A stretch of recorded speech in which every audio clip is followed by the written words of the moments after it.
Lorsque Jésus a été crucifié, il était resté éveillé pendant environ 36 heures sans repos. Nous savons d'après les récits bibliques que Jésus avait l'habitude de se lever tôt. Dans de nombreux passages des évangiles, il est mentionné qu'il se levait tôt pour prier. Il n'y a aucune raison de croire qu'il ait agi différemment le jour où il a partagé son dernier repas avec ses disciples. Il est très probable qu'il se soit levé tôt ce matin-là, qu'il ait passé la journée avec ses disciples et qu'il ait dîné avec eux le soir, lors de ce qu'on appelle la dernière scène. Cette rencontre dans la chambre haute a été suivie de sa capture dans le jardin de Gethsémani et de son procès dans l'ancienne ville de Jérusalem. Le lendemain matin, à l'aube, Jésus fut placé sur la croix où il resta toute la journée. Entre le moment de son arrestation et sa mort, environ 36 heures se sont écoulées sans qu'il ne se repose.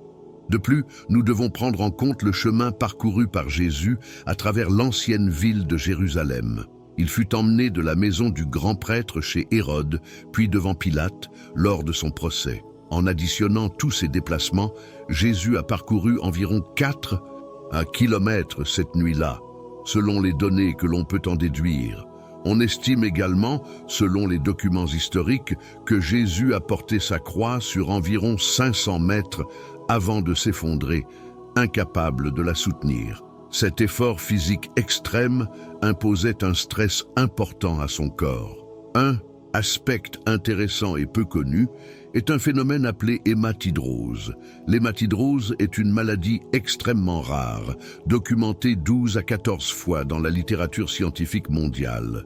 Ce phénomène se produit chez les personnes soumises à un niveau extrême de stress et d'agonie. Il s'agit d'une personne qui transpire du sang en raison de la rupture des capillaires qui entourent les glandes sudoripares. La Bible décrit cet événement en mentionnant que la sueur de Jésus s'est transformée en gouttes de sang. Le sang coulait et s'écoulait littéralement de chaque pore du corps de Jésus. Je crois fermement que Christ était à la fois homme et Dieu. Il connaissait donc le sort terrible qui l'attendait.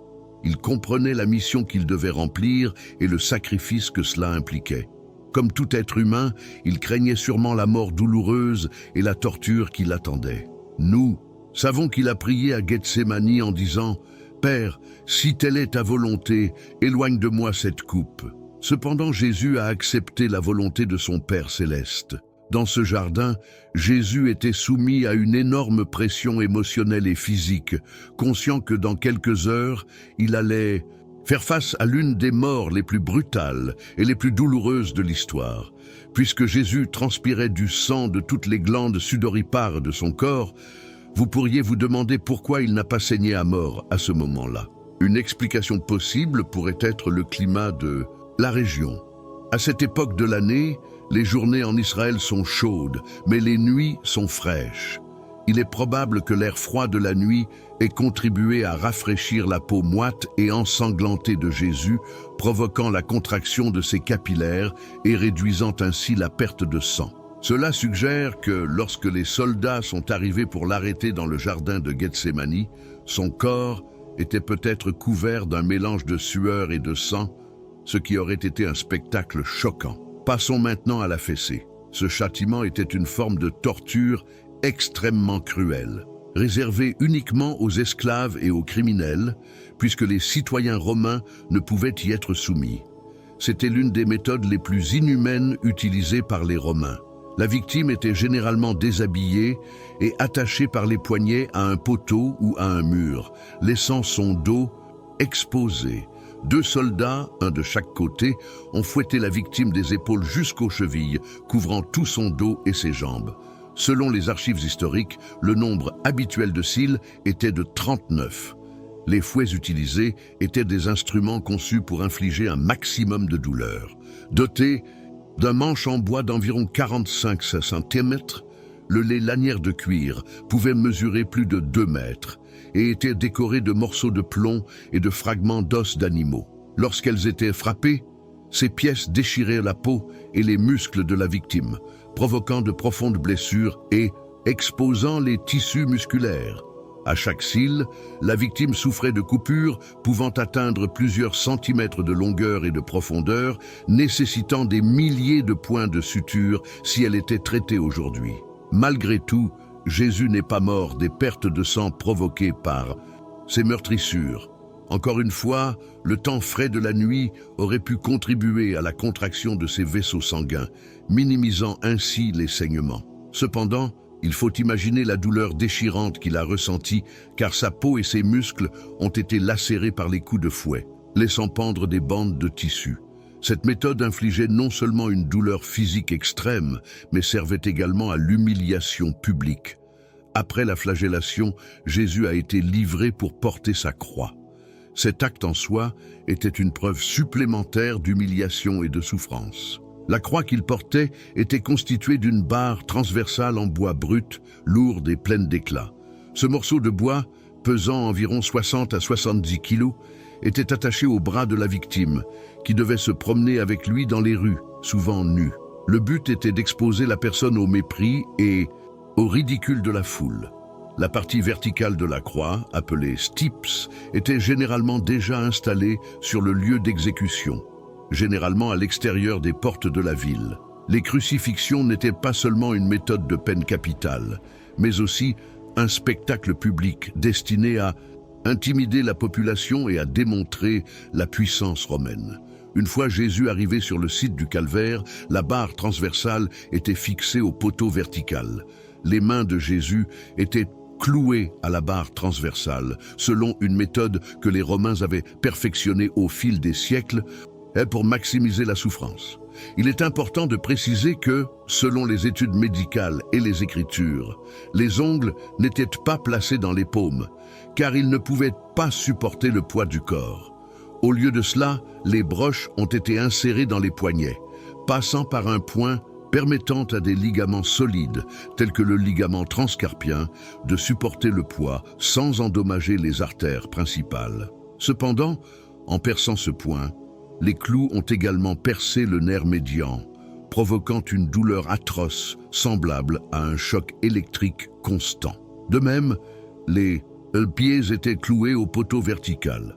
Les Romains étaient très précis dans cette technique, plaçant les clous entre les os métatarsiens pour éviter d'endommager des artères importantes, mais provoquant suffisamment de douleur pour affecter les nerfs plantaires.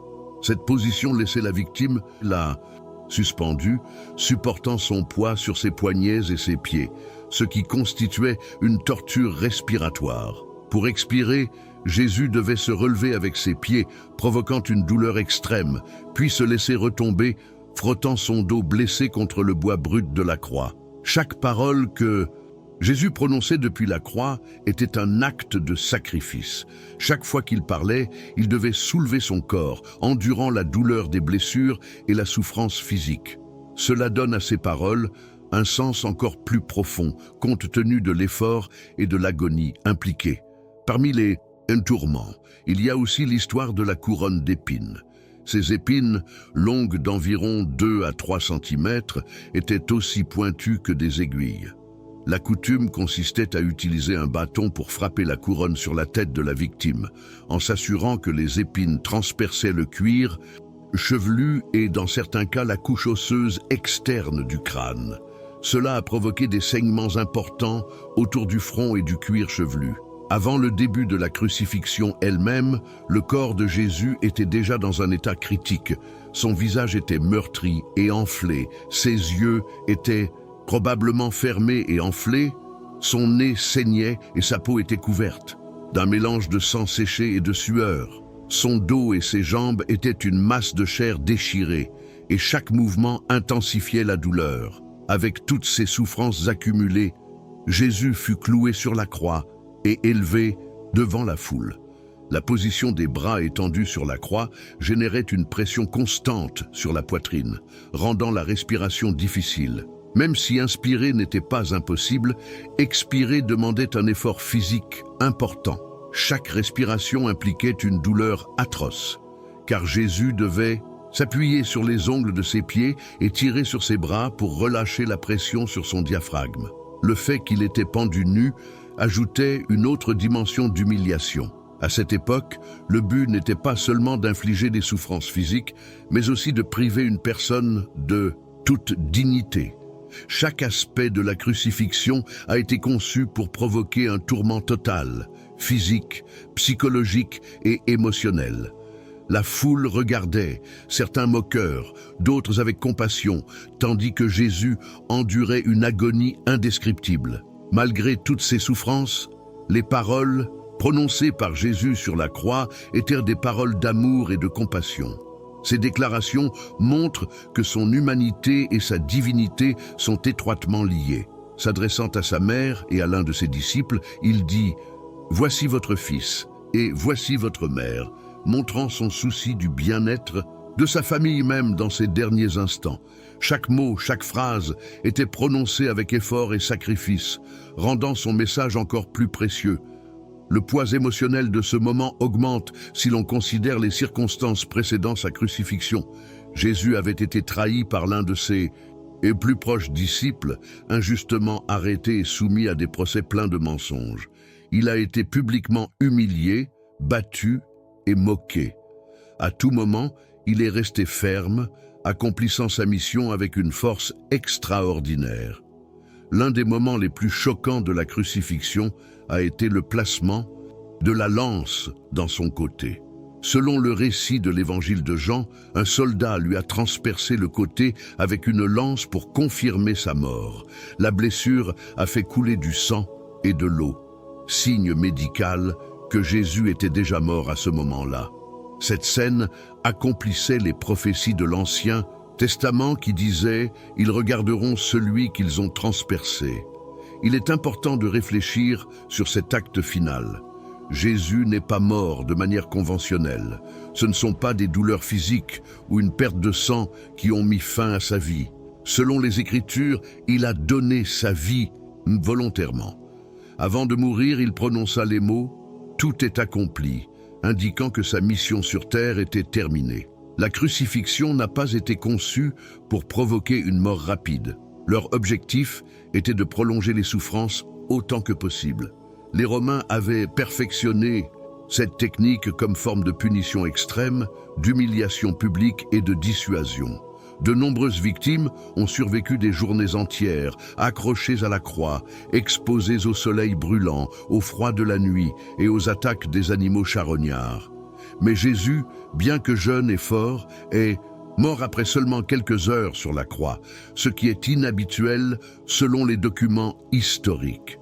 L'une des explications médicales proposées est que Jésus pourrait être mort à cause d'un événement cardiaque lié au stress extrême et au traumatisme qu'il a subi. Cependant, la chose la plus significative à propos de sa mort est ce que nous dit la Bible. Jésus n'a pas été une victime passive des circonstances. Dans ses propres mots, il a déclaré qu'il avait volontairement renoncé à sa vie et qu'il avait le pouvoir de la reprendre. Cet acte final, chargé de signification spirituelle, marquait l'accomplissement de son dessein divin. Le symbolisme derrière sa mort est profond. La crucifixion de Jésus n'était pas seulement un événement physique, mais aussi un acte de rédemption spirituelle. Grâce à son sacrifice, la prophétie s'est accomplie et la voie a été ouverte pour le salut de l'humanité. Ce moment crucial a changé le cours de l'histoire, laissant un impact qui continue de résonner dans le monde jusqu'à aujourd'hui. Avant de mourir, Jésus s'écria d'une voix forte, « Père, entre tes mains, je remets mon esprit. » Cet acte final, après avoir enduré tant de souffrances, reflète son abandon total à la volonté divine. Ce fut un moment de triomphe spirituel, pas de défaite, car son sacrifice était fait par amour pour l'humanité. Le récit biblique souligne également la façon dont la nature elle-même semblait réagir à sa mort. Selon les évangiles, il y avait une ténèbre sur le pays et le voile du temple était déchiré en deux. Ces événements symbolisent l'importance cosmique de son sacrifice, signalant la fin de l'ancienne alliance et le début d'une nouvelle relation entre Dieu et l'humanité. Le sens de la mort de Jésus transcende la souffrance physique et les circonstances immédiates de sa crucifixion. Son sacrifice représente un acte d'amour et de rédemption incomparable destiné à réconcilier l'humanité avec Dieu. Chaque aspect de sa souffrance, depuis les coups de fouet jusqu'aux moqueries jusqu'à sa mort sur la croix, a une finalité symbolique et spirituelle qui nous invite à une profonde réflexion. Après sa mort, les récits bibliques indiquent qu'il fut enterré dans un nouveau tombeau, prêté par Joseph d'Arimathie. La pierre qui fermait son tombeau semblait marquer la fin de son histoire. Cependant, 3 jours plus tard, quelque chose s'est produit qui a défié toute logique et a transformé à jamais le cours de l'histoire, la résurrection. Cet événement extraordinaire a confirmé tout ce que Jésus avait proclamé sur lui-même et a scellé l'espérance du salut pour ceux qui croient en lui. L'impact de la résurrection de Jésus est aussi profond que son sacrifice sur la croix. Non seulement il a validé son message et sa mission, mais il a également offert une nouvelle vie et un espoir à tous ceux qui acceptent son amour. La croix, symbole de torture et de mort, est devenue un emblème de victoire et de vie éternelle. Par sa résurrection, Jésus a démontré que la puissance de la mort avait été vaincue. En réfléchissant à tout cela, il est impossible d'ignorer le niveau de sacrifice que Jésus a enduré. Chaque détail de ses souffrances nous rappelle l'ampleur de son amour et de son engagement envers l'humanité. Sa vie, sa mort et sa résurrection nous invitent à vivre avec détermination et gratitude, sachant que son sacrifice nous donne accès à une relation directe avec Dieu. Le message final que Jésus nous a laissé est celui du pardon, de l'espérance et de l'amour éternel. Sur la croix, alors même qu'il souffrait, il a demandé pardon pour ceux qui l'avaient crucifié en disant « Père, pardonne-leur, car ils ne savent pas ce qu'ils font ». Cet acte suprême de compassion et de miséricorde nous montre le chemin vers une vie pleine de grâce et de réconciliation. La souffrance de Jésus sur la croix est bien plus qu'une histoire historique. C'est un signe d'amour inconditionnel et de sacrifice suprême. Cela nous met au défi de réfléchir sur nos vies, nos actions et notre relation avec le divin. Son sacrifice nous invite à vivre avec un but et à étendre notre amour et notre compassion à ceux qui nous entourent.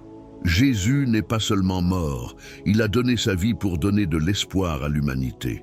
Merci de vous joindre à nous dans ce voyage émotionnel et profond à travers les derniers instants de la vie de Jésus. Ce sacrifice éternel nous rappelle l'importance de vivre avec gratitude et foi. Merci d'avoir regardé cette vidéo. Nous vous demandons de vous abonner à notre chaîne et d'aimer cette vidéo.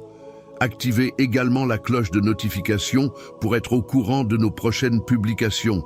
À la prochaine vidéo.